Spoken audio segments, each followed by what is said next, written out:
Hello viewers, this is Monica Bachchan and you're watching Meteorologic PMS. Today we have Mr. Pankaj Satija, who is the Chief Regulatory Affairs at Tata Steel Limited. We will ask him various questions about mining and environment. He is a graduate mining engineer from IIT Dhanbad with Masters in Environment. He has blended with framework of safety, health and environment. Under his leadership, vetiver plantation experiment was carried out first time in Indian mining industry with collaboration of IIT Kharagpur at Joda East Mine of Tata Steel in 2012. He was in task force for Sustainable Development Framework for Indian mining industry constituted by Ministry of Mines. He has been involved in environment clearance of many projects of Tata Steel. We welcome you, Mr. Pankaj Satija. So first of all, we would like to know from you about environmental impact assessment. Since 1994, EIA notification came. What do you see the process of maturing for environment clearance after 26 years? Yeah, thank you very much. It's a pleasure to be in Meteorologic Forum. The question what you asked about the maturity of the process, since it came in 1994 in India, but the environment movement got momentum somewhere in 1962 with Russell Carson famous science book Silent Spring, and then it came to USA in 1970s with NEPA and EPA, and then Canada, Australia, and New Zealand also started making laws in 73, 74. India also prior to 1994, there were certain instances of investigation of river valley projects from environmental angles. But yes, 1994 where the EIA notification came first. And since then, there have been various amendments to address the issues and the perspective of different stakeholders. Now, what is the scenario today? If you look from the different perspective of the different stakeholders, they still have different views and they want it to be addressed. So let's look it from the NGO perspective. And what NGOs say? They say that, in environmental clearance, the project proponent takes the consultant. So the consultant is paid by the project proponent. So what is the guarantee that he will be writing an impartial or unbiased report? So there are certain developments which have happened by the government, like accreditation of consultants, but still there is a doubt remain. Second, NGO also say that no, it's a data terror, that you write so many things with so many graphs and the things which are not to be understood by the community at large. So these are the views of the NGOs, and they also feel that the project proponent hides certain data on fauna and flora, because if they write everything exactly what it is there on the ground, probably the project may not get approval. So that's the views of the NGOs.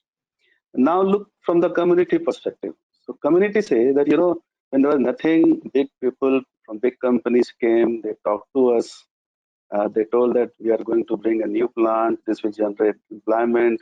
They came to our house, they had tea in my house, and once this plant was made or the factory was there, and when he went to meet the people, then there was a security who told him not to come inside, and then the concerned officer who has met him before the establishment of the plant, he is not meeting him. He feels cheated. Then he has the only one resort. Okay, I will see you when you again go for expansion or modernization. So that's the point where the community feels that they have been cheated, and that's why I say that the industry has to be more sensitive, or they should have some mechanism of meeting the community also in them.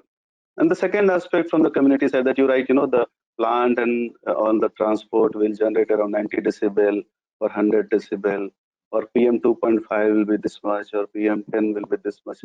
The community is not bothered by it. They don't understand this. So you have to make them understand that he will ask that whether the dust will come to my rooftop or not, whether I will have a good sleep in the night or not. You have to make him understand what 90 decibel mean. So that's the perspective from community. And if you look from an industry perspective, industry say that, you know, in the when we go for the public hearing, then except environment, everything is discussed. So usually the purpose of public hearing is to discuss with the people at large, the different stakeholders about the impact of the environment, get their views and try to address their fears or their views or whatever their apprehensions are. But many times it has been seen that except environment, employment, contract, or other benefits are discussed rather than. And then second point which the industry face is the ESC. So there are many ESC committees which are very good, and you get yes or no or whatever is there in very short span of time. But in some cases, the industry feels, you know, that you are a fresher in a college, and then the ESC members are like, you know, final year students, and they're asking you as it happens in the first year of the college, first day of the college. This is the first feeling. Second feeling is also it's like, you know, the consultant is your lawyer, and you are in a courtroom, and he is trying to take your case. If you look from the government perspective, government also feels that, you know, sometimes the industry doesn't give the correct facts, and sometimes they are not prepared also. Like they depend heavily on the consultant to present the case, whereas the responsibility lies with the project proponent. So government sometimes the ESC members feels that the project proponent should be well prepared and they should answer, not the consultant. Consultant is to help them.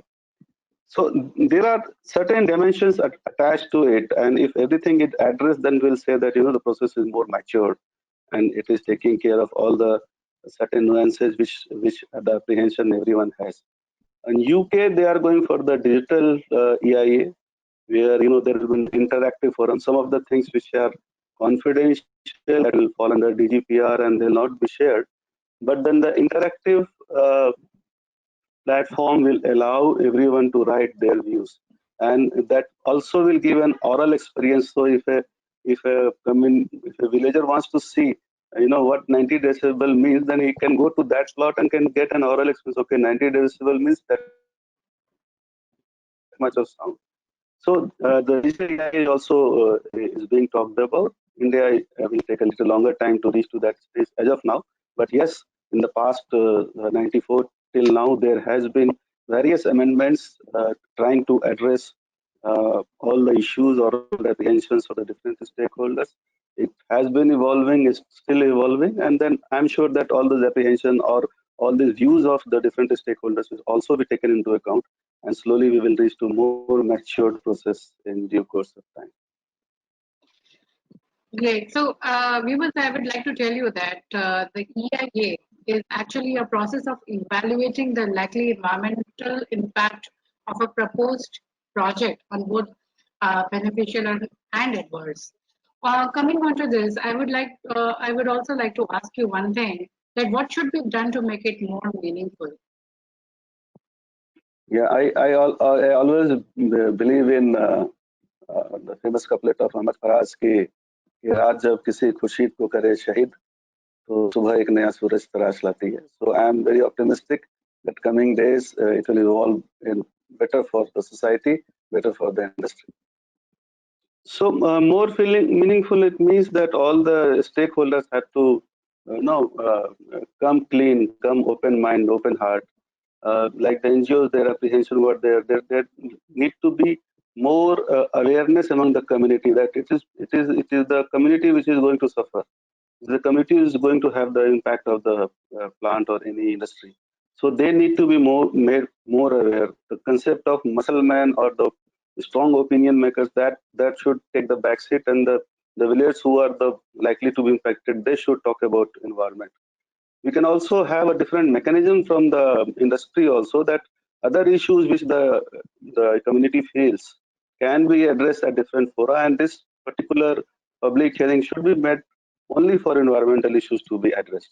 So I'll again tell you, it's I mean, long back in 1972 also, Mr. Gandhi told that environment and poverty, these are related, and somehow this is still existing. You know, like I have been in different parts of the country and worked in different mines and plants. Some cases when you see that a villager will come and he came with water in a beaker, and he asked me, "Can you drink that water?" I told him, "No, this water has some flakes. How can I drink it?" And he told, "No, then why you are making me to drink? Your runoff or your water which is going from your plant is having this quality of water. So please address it." Very simple, very firm, and very straight message was given. At certain instances, when I see that someone will come and he will say, "No, the plant is need to address some more environmental issues," and certainly he will bring some employment issue of his relative, and then if his employment issue is resolved, then environmental issues again take the back seat. So in my opinion, all the stakeholders, whether it is NGOs or the community or the industry or the government, they need to work on their own part, like improving the capacity building of the community. Industry should also be more sensitive towards the community and then have a stronger mechanism of engagement where the public hearing part can be only for the environmental issues. They need to come out more with the sensitive or the information openly to the government, and government should also try not to close that project or plant when something honestly is being brought out. And sometimes industry, when they are doing some deviation, it should be done with consent of the government rather than doing it and then going to the government. That also creates some mistrust. And then ESC process also, sometimes the ESC members should be more open to the project proponent. As I told, that sometimes it looks like that you are a first year student and talking to a final year student, and sometimes you feel that you are in a courtroom. So these types of issues, if are resolved, probably I think a better mechanism or better situation will prevail. What do you think? What kind of challenges we have to address while dealing with this issue?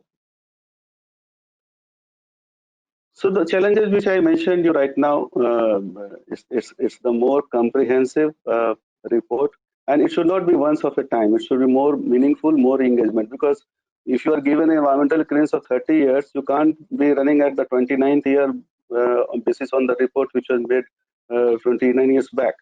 So stronger mechanism of constant engagement, the compliance of environment statement, the EC conditions. Sometimes these are impractical, and it should take care of all the issues of the state as well as the MOEF. Probably this will help in more cohesive and more meaningful, because each issue relates to some of the other issues. So, I'll tell you, when the environmental process takes longer time, it's take a longer time, then the project proponent who is at the ESC, the first point is to get the clearance. And he feels that, okay, I will deal with the issues or deal with the clearances or deal with the conditions which are not impractical, which are not practical, because he feels that if he raise those issues at ESC, probably it will again get it delayed by 2-3 months. So if there is a clarity of and consistency of the issues, probably everyone will come out open, and all the stakeholders will try to address as if it's the project for the benefit of the country, not benefit to the individual, and then the situation will be far better. Absolutely right. So, Mr. Sanjay, I want to ask you one thing. Like you have 2-3 times you have said that we need to have a constant engagement with the community if we are proposing any project or setting up any project. But in fact, after setting up the project, also we need to, constantly engage with the community around it. What kind of engagements a corporate can plan to have with people? Also, one more thing I would like to highlight that. The areas where we have most of the mining, like Odisha, Jharkhand, Chhattisgarh, the government has collected a lot of taxes in terms of PMF funds and royalties. But these are the areas where the funds have not been utilized. And whereas we can say these states have been cash rich in terms of the government, they have been cash rich. But still, there is no community engagement or development programs have been taken place. And these are the states which have been noted as the most backward states in terms of falling their quality of life or education or health. So how corporate can tackle such issues when you already have such big plants and mines in these regions? So that's the fallacy of of the mining, I would say, because what happens, all the mineral rich destinations, whether it is India, Canada, Australia, or anywhere, there's a very common book, Rich Land, Poor People. In India also, this book has been written by one organization. So this is the state of affairs which almost every mining town everywhere, is facing. Now, what happens actually when we start a project, we go to the villages with a lot of hopes, a lot of openness, and then the villagers feel that okay, they are like us. But moment the project or the plant starts, somehow the industry gets busy in day-to-day operation, and they don't have time to meet to the same people whom they have met 2 years before getting the clearances. And that community guy feels cheated. Okay, when they needed us, they were coming to us. Now clearance is done. They have made big fence. They have put security guards. Now we are not allowed to meet. So basically, we need to have certain engagement or some mechanism to meet the community. And now it doesn't mean that the CEO or the general manager of the unit will meet. It can be any mechanism where he can give his views and some of his issues can be resolved. I have seen that a common community person, a common villager doesn't ask a big thing from him, and more or less they are also aware what are the limitations of an industry. And we also should realize that industry cannot solve the purpose of what the government serves. So industry is a part of the whole mechanism, but there are certain limitations of the industry also, and within those limitations, the industry should work towards the betterment of the community. You are right that there are a lot of funds, and general spend of the fund is very low, especially the DMF. Chhattisgarh has been doing very well. Odisha and others also.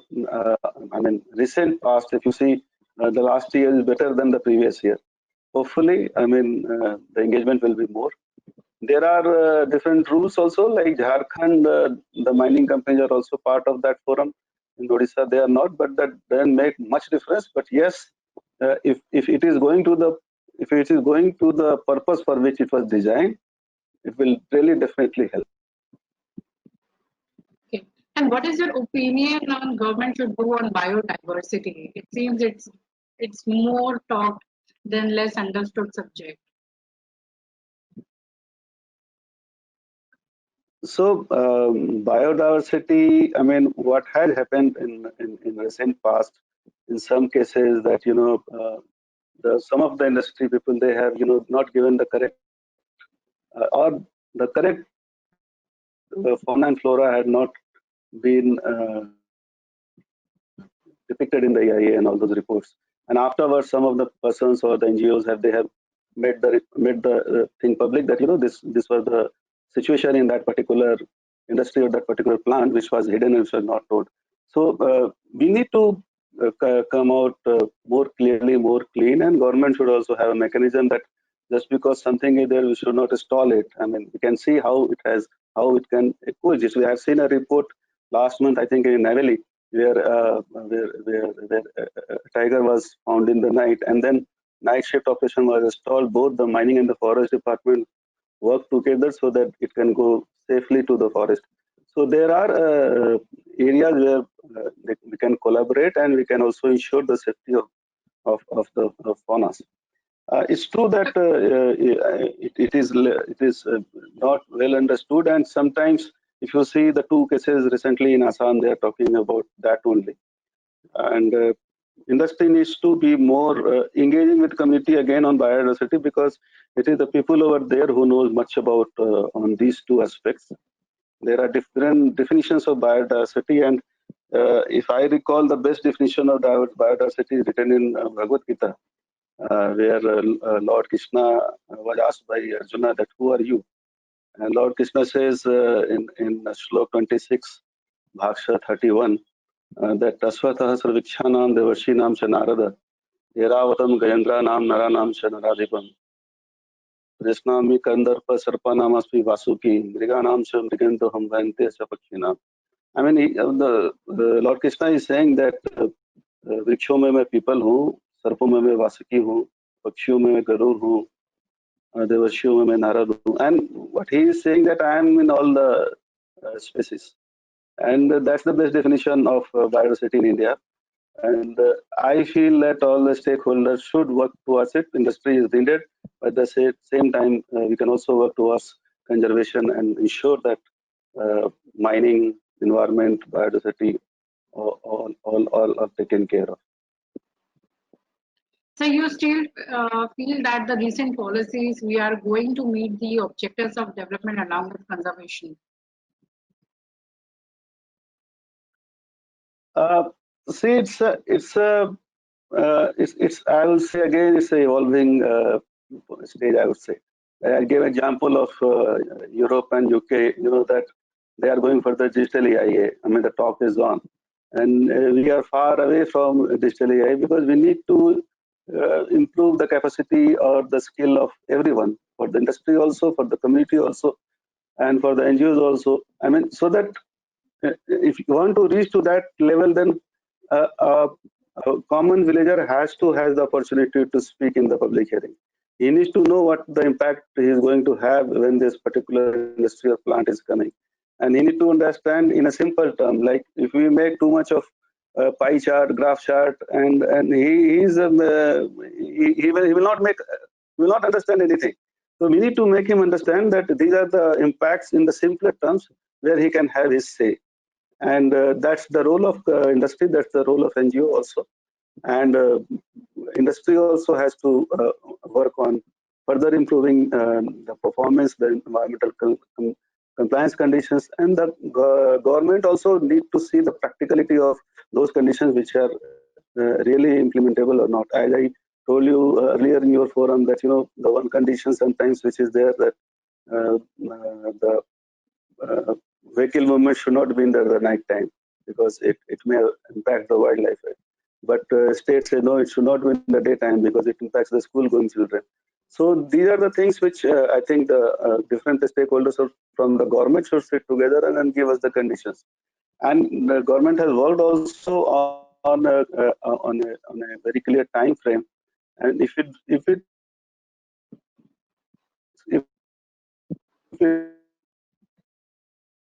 is there, then the project proponent will come out. As I mentioned you earlier, in ESC, when the project is delayed for 3 years, 4 years, the project proponent says, okay, now give me the clearance, I will see the conditions, how to be complied with. Because he didn't want to raise any issue on any of the conditions, feeling that, again, it will be delayed. So if it is more open, more trust between the different stakeholders, probably the more maturity or more evolved EIA will be. One more thing I want to ask you. A corporate faces a lot of challenges when they want to set up any project or they want to launch any project. Like we have the forest have their own policies, then the environment have their own policies. So how a corporate can create a balance? And also, I also want to ask you one more thing. Is when you do the mining, obviously every corporate has a responsibility to do the afforestation for the environment conservation. So, what all steps a corporate can take to preserve the environment? Because we understand, the steel factories and mining activities creates a lot of wastage. So this waste management is another aspect which we will talk about later on. But right now, from the corporate point of view, what all steps a corporate can take to conserve the environment? So Australian framework has very clearly laid out the difference of the different terms like reclamation, restoration, rehabilitation, what exactly they mean. In India, these terms are used interchangeably as if there is no difference. Many companies have also started working on concurrent reclamation, like mining out from one area and then before going to another area, using the overburden of that particular pit for backfilling the previous one and bringing it to the near original form. If the plantation in the area which have been mined out is close to the nearby forest, probably it is helpful and good for the animals. If you plant some exotic trees again in between the forest area, then I think that has no much meaning. So basically, we also believe that it should be a native plantation, and many of the companies are also going for Miyawaki method. There are areas where they can do more depending upon the type of fauna which are there. So Savory also, Alan Savory has also brought some initiatives on grassland. So we need to decide or design based on the local fauna and flora so that the mined out area after afforestation is close to the near original form. We can't make it exactly what it was, but then that's why we say it is to be near original form, and Indian policy makers can also come out with the clear-cut definition of reclamation, rehabilitation, and reclamation. I was mentioning that Australian framework has very clearly defined the three terms: reclamation, rehabilitation, and restoration. But in Indian context, it has not been so well defined. So the idea is that when you mine out a pit, we can work on concurrent reclamation, where the mining from the existing pit, the overburden can be used for the mined out area, and it can be afforested so that it is to the near original form. The point I'm making here that if you plant some exotic or monoculture, then probably it will be difficult for the existing fauna and flora. So if it can be more with the native species, it is better. And many companies are doing that. There are certain classic examples of Miyawaki method and Alan Savory method, which many companies are doing it now. And the forestation part is much needed, especially for the mining projects. And there are different methods also for the venue plantation, for the mined out area, and it also helps if your colony is nearby for the dust and the noise attenuation. So there are different schemes, and most of the companies are doing. There are certain areas where we need to do more. Great. Thank you so much, Khadija sir, for putting up a light on environmental assessment report, as well as on various aspects and issues, and how the corporates are dealing to preserve the environment and dealing with the government policies. Thank you so much. Thank you. Thank you very much.